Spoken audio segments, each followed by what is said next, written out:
Bendiciones con todos. Tema 14. Las verdades de la palabra de Dios. Hoy, Jesús en las bodas de Caná de Galilea, y utilizamos San Juan capítulo 2, versículo del 1 al 12, que dice lo siguiente. Al tercer día se hicieron unas bodas en Caná de Galilea, y estaba allí la madre de Jesús, y fueron también invitados a las bodas Jesús y sus discípulos, y faltando el vino, la madre de Jesús le dijo: no tienen vino. Jesús le dijo: ¿qué tienes conmigo, mujer? Aún no ha venido mi hora. Su madre dijo a los que le servían: haced todo lo que os dijere. Y estaban allí 6 tinajas de piedra para agua, conforme al rito de la purificación de los judíos, en cada una de las cuales cabían 2 o 3 cántaros. Jesús les dijo: llenad estas tinajas de agua, y las llenaron hasta arriba. Entonces les dijo: sacad ahora y llevadlo al maestresala. Y se lo llevaron.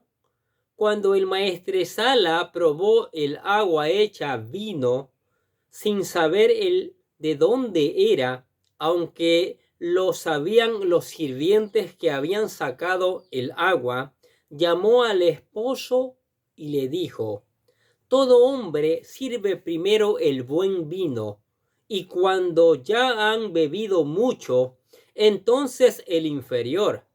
Mas tú has reservado el buen vino hasta ahora. Este principio de señales hizo Jesús en Caná de Galilea y manifestó su gloria, y sus discípulos creyeron en él. Después de esto descendieron a Capernaum, él, su madre, sus hermanos y sus discípulos, y estuvieron allí no muchos días. ¿Qué les parece esta palabra? Maravillosa. Nos encontramos en el tercer día después del último día relatado en el capítulo 1, versículo 43 de este evangelio, completando así la semana de inauguración del ministerio público de nuestro Señor Jesucristo. Este relato se conoce como las bodas de Caná y la encontramos únicamente en el evangelio de San Juan. Seguramente su viaje a Galilea le había tomado 3 días de camino, y lo hizo con el propósito de visitar Caná. Significa lugar de las cañas, la cual se encontraba en esta región a unos de 8 a 9 kilómetros al noreste de Nazaret, en el camino a Capernaum. En este lugar Jesús realizó el primero de los 7 milagros que Juan relata en su evangelio. Ahora, Jesús es invitado a las bodas. Leemos nuevamente Juan capítulo 2, versículos 1 y 2. Dice: al tercer día se hicieron unas bodas en Caná de Galilea, y estaba allí la madre de Jesús, y fueron también invitados a las bodas Jesús y sus discípulos. El relato bíblico nos aclara que Jesús fue invitado junto con sus discípulos a esta boda que se celebraba en Caná de Galilea, lo que nos sugiere que conocía a los que se casaban. Además, dice que su madre María se encontraba allí. Algunos han llegado a sugerir el hecho de que fueron incluso parientes de ellos, lo que explicaría la preocupación de María cuando se terminó el vino para la fiesta. También observamos que José no se menciona en el relato bíblico, lo que podría indicar que para esta fecha ya había muerto. A través de los evangelios de Mateo y Lucas, podemos ver la participación de José durante la infancia y niñez de Jesús. Sin embargo, durante la edad adulta de Jesús, no vuelve a aparecer. Si José murió durante la adolescencia de Jesús, lo más seguro es que Jesús se haya hecho cargo del sostenimiento de su madre y sus hermanos, los cuales eran menores, al menos hasta que éstos crecieran a una edad en la que pudieran valerse por sí mismos y ayudar a su madre. Algunos opinan que por esta razón Jesús esperó hasta los 30 años de edad para iniciar su ministerio.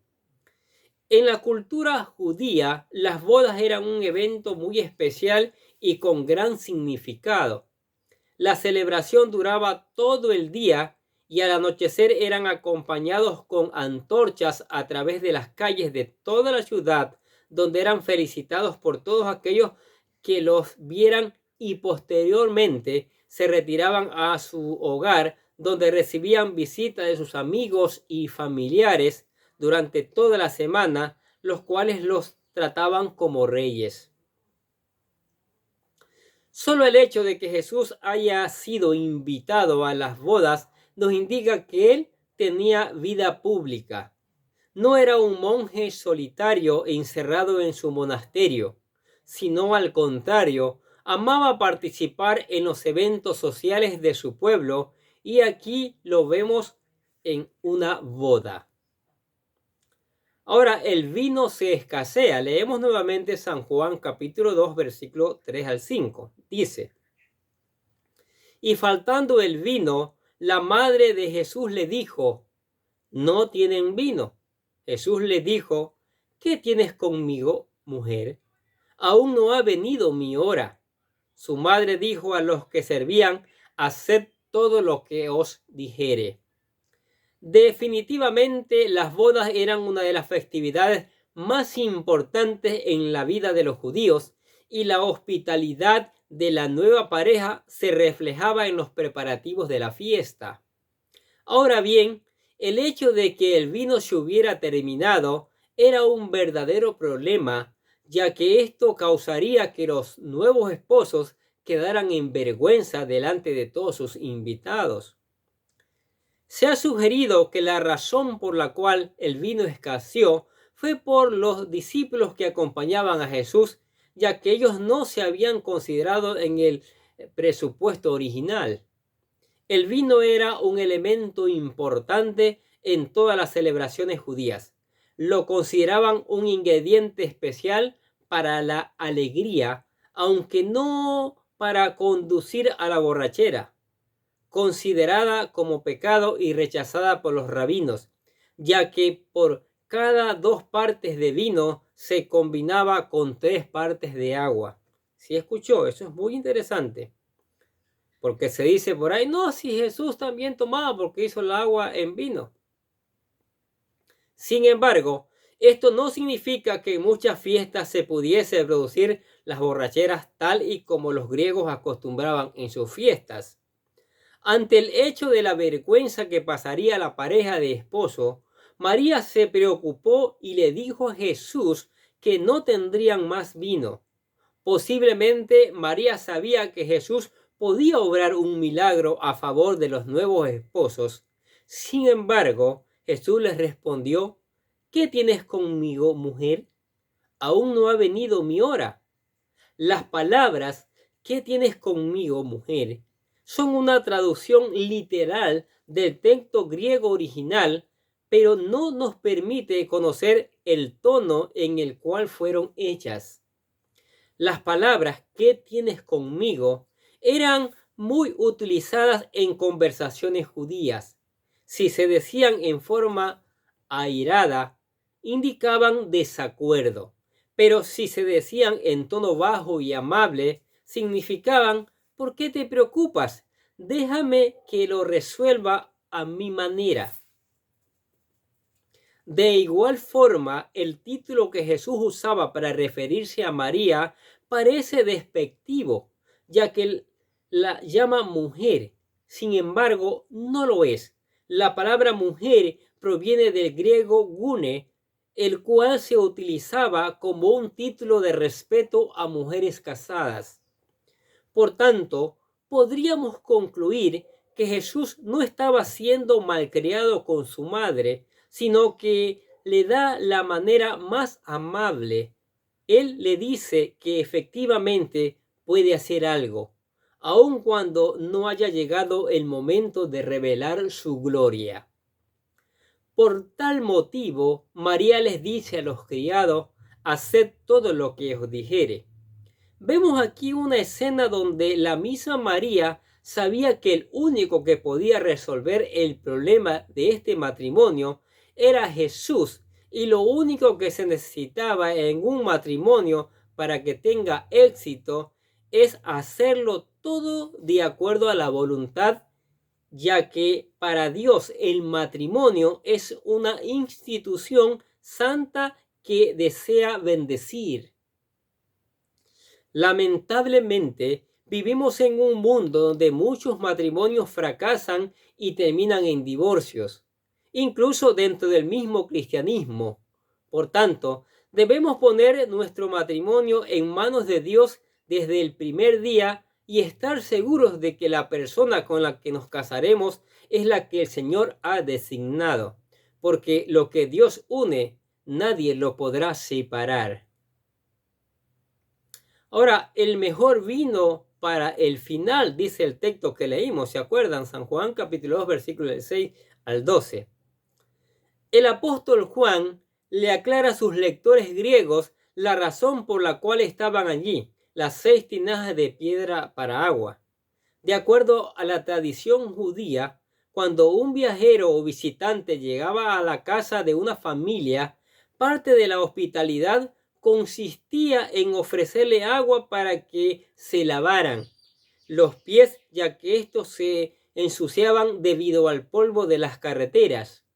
También era necesario, antes de pasar a sentarse a la mesa para comer, realizar un rito de purificación donde se lavaban las manos antes de ingerir cualquier alimento. Por ello, la Escritura dice: y estaban allí 6 tinajas de piedra para agua, conforme al rito de la purificación de los judíos. A cada tinaja de piedra le cabían 2 o 3 cántaros de agua. La palabra cántaro proviene del griego judría, que equivale a un recipiente de 40 litros, por lo que cada tinaja de piedra equivalía a unos 120 litros aproximadamente. Las tinajas de agua fueron llenadas con agua por los sirvientes, y luego Jesús les ordenó que sacaran de ellas su contenido y se lo llevaran al maestresala.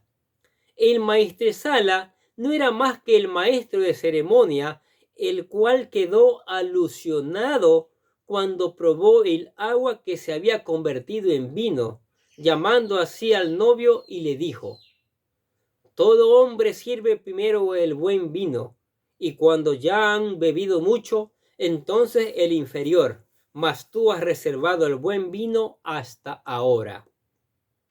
Generalmente, en la fiesta se acostumbraba a sacar el buen vino para impresionar a la gente, pero después se sacaba el inferior, ya que no estaban en la disposición de distinguir la diferencia después de estar bebiendo. Este milagro pareciera no enseñarnos nada, pero realmente nos dice mucho. Podemos hacer un símil con la forma de que este mundo opera en la vida de los seres humanos, ya que al principio el pecado ofrece lo mejor para complacer sus deseos. Sin embargo, luego viene lo peor, las consecuencias del pecado.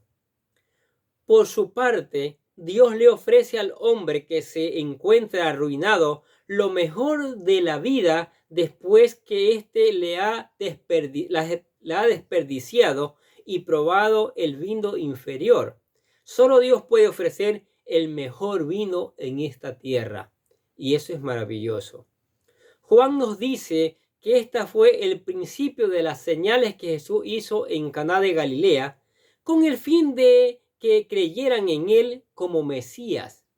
Aquí los milagros son llamados señales, ya que éstas confirman la divinidad de Jesús.